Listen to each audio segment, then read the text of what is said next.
Okay, so welcome everyone to today's lecture in the political cultural lecture series organized by the ACPR Standing Group on Political Culture. And we have Dr. Lawrence McKay with us today.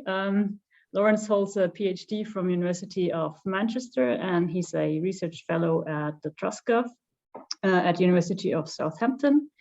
TrustGov is an ESRC-funded project that explores political trust around the world, looking at the causes, consequences, and patterns of trust. And within TrustGov, Lawrence is the project lead in the research area of trust and geography. And today he'll present some of his recent and ongoing work in that area, studying how citizens perceive the government's geographical biases in a couple of countries. So Lawrence, I look forward to your presentation, and the floor is yours. Yes, thank you very much, Molly. And just to add to that, this paper in progress is co-authored with Will Jennings and Gerry Stoker, also on the project, and owes a lot to their sort of long-standing work on political geography, the politics of place more generally. So I term this presentation, "Who are the Forgotten People?" Because this is a sort of a linguistic turn of phrase that keeps coming up time and time again in the rhetoric of political campaigning in contemporary Europe, particularly from, but perhaps not exclusively from, the populist right. So we see Marine Le Pen in her recent concession speech after the recent presidential elections. A deep gratitude goes to all people from the rural regions. Those people voted for me overwhelmingly in the second round. That side of France is so far too often forgotten, but we will not forget it. And then Johnson, coming into office in 2019, argues that we will answer at last the plea of the forgotten people and the left behind towns. So we see here the sort of the prevalence of how people are using that idea of areas being left behind, haven't been catered to by previous governments, and something that we will put right. And then this research agenda on how people perceive bias towards different types of places is very much linked to the growing evidence in the geography of political discontent more generally. We see that in attitudinal dimensions. There's research showing links between various geographic factors and satisfaction with democracy and political trust, including political trust being lower in rural areas of Europe, in Norway's peripheral regions, that is farther from the capital, and in poorer neighbourhoods of the UK. We also see that in behavioural dimensions, particularly in Dijkstra's rather seminal 2020 paper showing that contextual factors to do with weak and declining local economies led to voting for Eurosceptic parties in Europe, perhaps for authoritarian parties, perhaps support for movements such as Brexit. Then that quantitative evidence is supplemented and enhanced by this qualitative research, which suggests this isn't really just a correlation with place, but it has a sort of deep connection causally, that there are deep geographic resentments that are developing in certain places that are linked to this development of authoritarian populism, particularly attributed to the likes of Kathy Kramer, who talks about rural consciousness. Just to talk about Kramer's work a little bit more, in 2016, she published a vital book, The Politics of Resentment, Rural Consciousness in Wisconsin, The Rise of Scott Walker. So it was originally to explain the rise of Republicans in that state. Then it was kind of repurposed to explain the rise of Trumpism more generally and why it succeeded in areas such as the rural Midwest. And Kramer talks about rural consciousness being my shorthand to referring to this, a sense that decision makers routinely ignore rural places and fail to give rural communities their fair share of resources. That government and public employees are the product of anti-rural forces. So if you were sort of to sum that up in one word, it's the perception of bias, right? It's the perception of bias towards urban areas and against rural areas. And it's that that seems to affect people's attitudes and behaviours rather than just living in a rural area. But there's, I think, some more key gaps here that we can fill in with this research. That the Penn quote that I've already mentioned illustrates that, yes, this rural dimension is also potent in Europe, but then the Johnson example suggests some quite different dimensions, right? Because he's talking about not rural areas, but towns in the north of England, you know, in the sort of peripheries far from London. And then both of their appeals are sort of linked to these left behind or in decline areas. The Penn, you know, isn't just focused on the rural peripheries, but also appeals a lot to the urban areas close to Paris and talks a lot about the issues faced there. So I think these, you know, these different dimensions suggest we need to go beyond the urban-rural divides and what we explore. There is a precedent for how you can look at these things quantitatively, but we want to look to the biases towards or against multiple types of areas and ask respondents in all types of communities. So, you know, wherever you live in the country, what do you think is the bias towards or against urban areas, towards or against peripheral areas, for example? Moving on to some sort of theoretical expectations.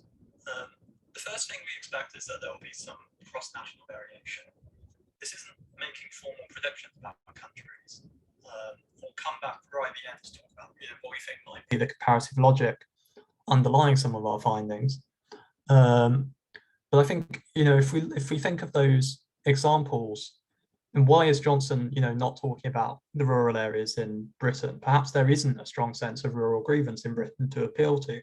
So I think perhaps, you know, the likelihood to perceive bias on any given dimension varies between countries.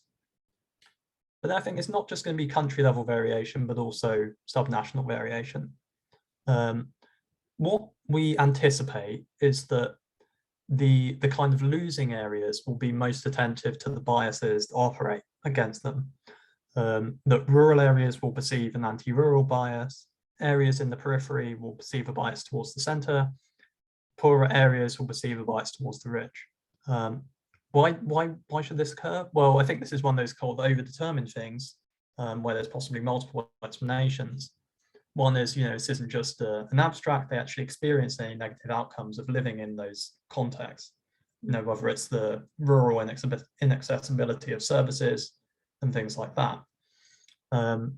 Psychologically, people do prefer to explain their problems with an external locus rather than suggesting that they are personally to blame or the area has failed in its own right. So it's sort of comforting to think of in terms of the government is against us and that's why we have these problems. There's also an aspect of you know, what political actors do as well. The campaigns that talk about left behind places, you know, the sort of red wall appeals that Boris Johnson is building, they're not deploying those arguments when they're going out to knock on doors in rural Shire England, right? They are deploying it in precisely those peripheral poorer areas. And then also in those areas, those elites in local government, faced with all those problems in their community, don't want to get the blame for them. And so they can turn to a rhetoric that the national government is biased towards areas such as the north, which is something that you know, Andy Burnham, the current mayor of Manchester, often deploys in his rhetoric. So essentially, we do think there's going to be this connection between the more rural an area is, the more likely you are to believe that government is biased towards urban areas, and so on for peripheral and low-income areas. And then finally, I think there's going to be some important individual level variation in whether people perceive biases. The first thing that occurred to us is ideology, right? And this may be a little bit counterintuitive because I've talked about the populist right being more likely to deploy these discourses, but actually more broadly, it seems to be left-wingers that are more concerned with ideologies of all types, but also crucially more inclined to explain variation and outcomes in structural terms. So you see, poverty being attributed more to government isn't doing enough, rather than people aren't trying hard enough to look for jobs. And we think the same can extend to geographical inequalities as well. So the more left-wing that you are, we think the stronger the perception of bias will be on all three dimensions. Then we turn to party identification, essentially. So we have the expectations first for opposition partisans. They're not going to have high trust in government. And part of what trust is an expectation that government is going to be fair and impartial. So if you lack that trust, you're going to be quite likely to perceive bias. And so we think it's opposition partisans that are going to perceive biases. And then also, crucially, populist party supporters. We do think that those parties are sort of priming people for these specific messages around forgotten people. And so the perceptions of bias will be stronger among their supporters. Crucially, that should say relative to opposition partisans that aren't populist. So how do we go about exploring this? We have an original survey, which is fielded in 5 countries by reputable pollsters, YouGov for the 4 mainland continental European countries, and Ipsos in December 2020 for the UK, which was kind of a pilot survey, but which has been later roped into this analysis. We have respondents identified a high level of granularity. So they're being linked to postcode areas for Europe, or LSOAs, lower super output areas in the UK, which is a much lower level of granularity than you get in most political research, because the surveys only identify people at, for example, their nuts-free region code. And this gives us indicators on all 3 of the relevant contextual dimensions. So for that urban and rural dimension, we have an urban and rural indicator derived from the Gerber, degree of urbanization, EU coding, or in the UK, the RUC, rural urban code, both kind of census variables. Then we have the distance to capital, normalized to the maximum distance within that country's mainland. So, from London to John O'Groats, right, would be a measure of 1, and then, halfway along that in terms of the kilometers would be 0.5, and so on. And then economic context, we measure via median income relative to the national average. We take from OECD measure a nuts-free level for 2018. For the outcome variables, and this is the sort of key novelty of our survey, we have a question where we ask people to answer on the following scales whether you think government is biased in favour of or against a particular type of place, or if you don't think it's biased. So, a kind of painfully long-winded question, but we're trying to make sure there's no acquiescence bias in favour of saying that there's bias against these areas, right? So essentially, some of these are quite self-explanatory. Urban-rural biases, the sense of bias towards rural areas subtract the bias towards urban areas. Then poor areas, rich areas, the same thing. And then for centre periphery, we term as areas far from capital and capital and nearby areas. And the capital obviously being London for the UK, Paris for France, and so on. The method of the analysis is basically multi-level ordered logistic regression, because we've got an ordered outcome. We're doing regression analysis first on pooled samples for 5 different countries, and then splitting it out by countries to see where are these effects taking place. We're matching the relevant contextual variables to the relevant outcomes. So when we are looking at perceived urban-rural bias, the contextual variable is rurality. It's not distance from capital, it's not income. The same goes for the other 2 types of bias. We measure left-right identification through a standard question.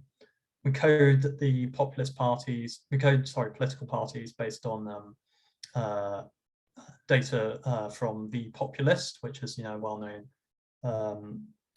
coding schema for populist parties, bit of author judgment for the newer parties, and obviously whether they're in opposition or government, just based on Wikipedia and so on. We have standard demographic controls, education, age and gender. We have a couple of dummies for kind of regional factors, regional areas that may sort of confound some of the analysis. So East Germany occurred to me as a problematic one because we're trying to estimate the effect of distance on perceived bias. But perceived bias might be especially strong in East Germany, even though it's close to the capital. So if you control for that, you sort of can rule out that as a confounder. And the same for Wales. Results, I'll just move on to now. So the first thing I'm going to show you is a graph which just basically indicates, we're taking these -6 to +6, which you can see as, on the one hand, biased in favor, biased against, or not biased, recoded to 3 categories. So firstly, what do we see? We see that mostly people perceive that there's some bias in one direction or the other. There's not many people who think that government is not biased on these indicators. There's a clear minority in all cases. In general, we see that people think people's perceptions of bias are sort of in the expected directions.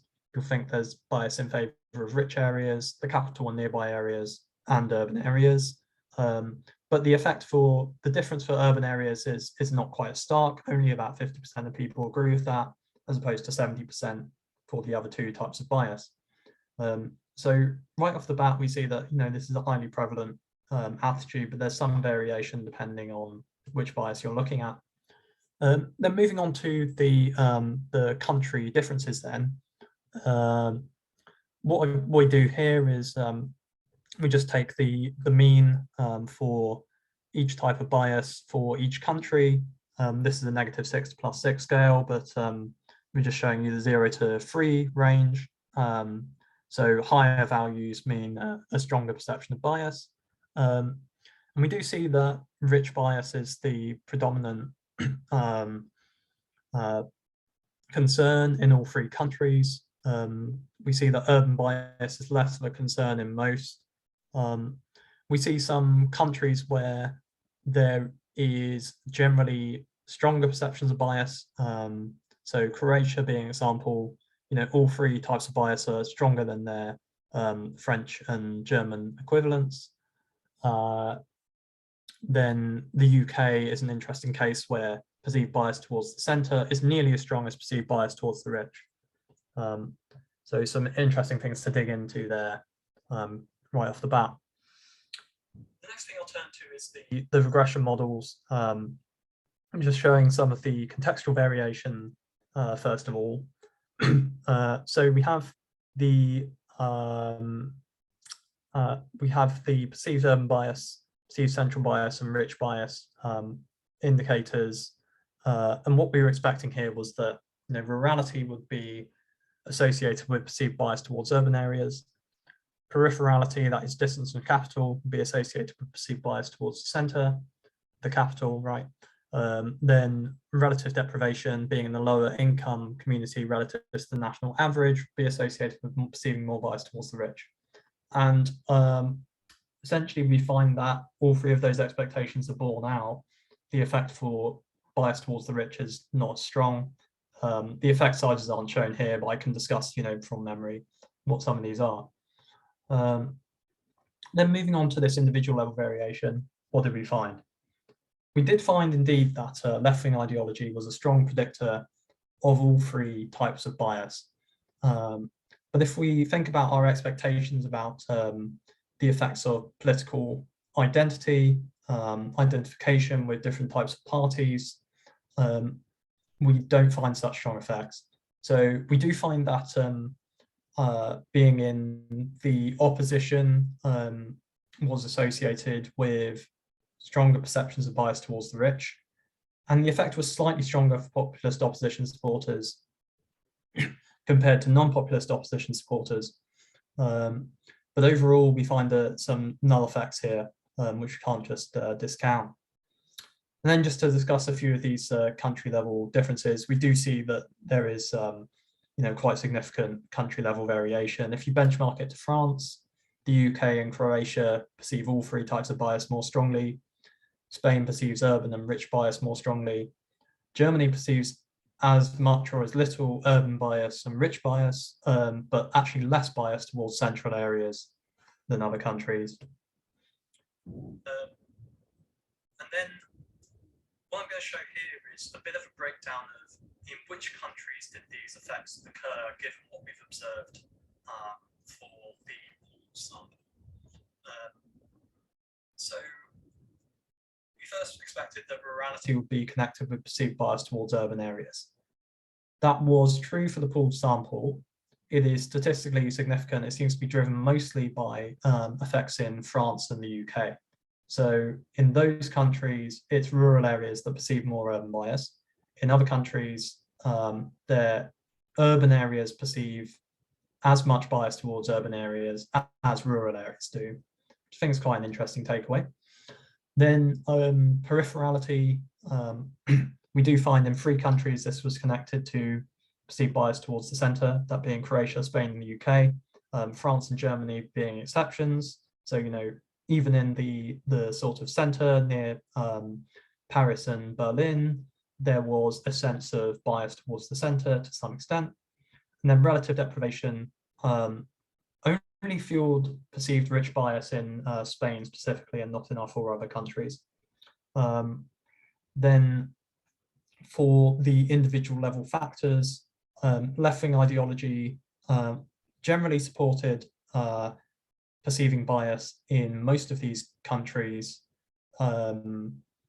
Populist opposition was predominantly, any effects of it were observed in France, and strangely effects were negative in the UK, where for perceived central bias. So if you're supporting UKIP and the BNP, for example, then you were less likely to perceive bias towards the centre, which is very counterintuitive. So slightly worth highlighting as well. So just turning to discuss and return to those hypotheses and go over what we found.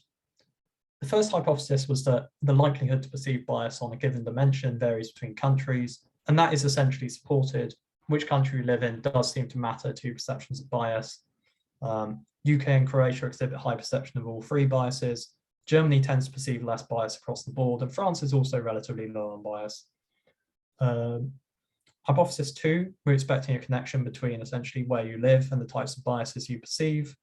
And this is supported by a pooled model for all 3 types of bias, but with the caveat that these effects are usually driven by just 1 to 3 of our 5 countries, or at least are only significant in those countries.